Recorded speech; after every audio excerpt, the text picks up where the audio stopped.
মহাভারতে ভগবান শ্রীকৃষ্ণের অমৃতবাণী রাজসভায় উপস্থিত সকল পুরুষদের দ্বারা চরম অপমানিত ও লাজ্জিত হওয়ার পর দ্রৌপদী যখন ইন্দ্রপ্রস্থে রুদ্ধ দ্বারে নিজেকে বন্দী করেছিলেন, তখন বাসুদেব শ্রীকৃষ্ণ দ্রৌপদীকে যে সকল বাণী দিয়ে উদ্দীপ্ত করেছিলেন, সেই সব উক্তি ধ্বংস হয়ে যাওয়া মনের মানুষকে জাগিয়ে তুলতে সাহায্য করে।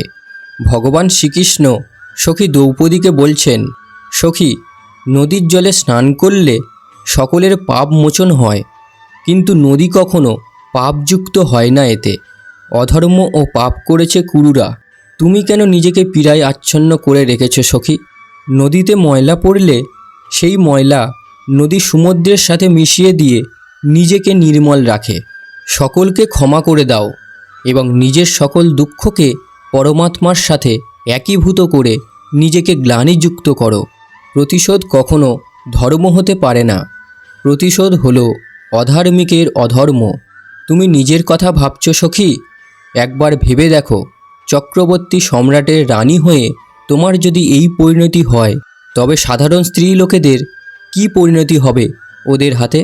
শুধু নিজের কথা ভেবো না সখী, সংসারের কথা ভাবো। নিজের পীড়ায় আবদ্ধ হলে মানুষ শক্তিহীন হয়ে পড়ে, আর বিশ্ব সংসারের সকলের পীড়ার কথা মনে করলে মানুষ শক্তিশালী হয়ে ওঠে। নিজের পীড়া দ্বারা বিশ্ব সংসারের পীড়াকে অনুভব করো সখী। দুর্যোধনকে ক্ষমা করে দাও সখী। তোমার ক্ষমাই হবে ওর বিনাশের প্রথম পদক্ষেপ। ভগবান শ্রীকৃষ্ণের লীলা বলতে তার পদক্ষেপই বুঝি। তার লীলা বা পদক্ষেপগুলি এতটাই শুদ্ধ ও পবিত্র ও যুক্তিযুক্ত যে তাকে ভগবান না ভেবে থাকা সম্ভব নয়।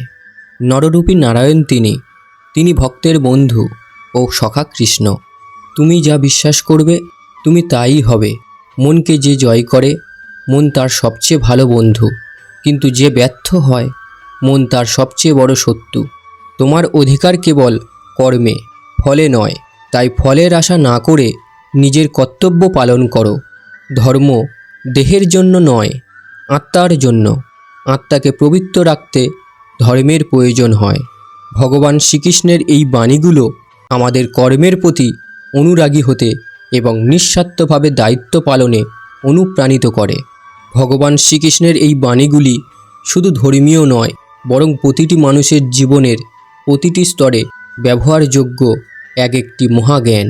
কর্ম, সংযম, আত্মসমর্পণ, বিশ্বাস, মনোসংযম ও চিরন্তন আত্মার জ্ঞান, সব মিলিয়ে এগুলি একটি পরিপূর্ণ জীবন দর্শন। ঈশ্বর সকলের মঙ্গল করুক। গর্বের সাথে বলুন, আমরা সনাতনী। জয় শ্রীকৃষ্ণ।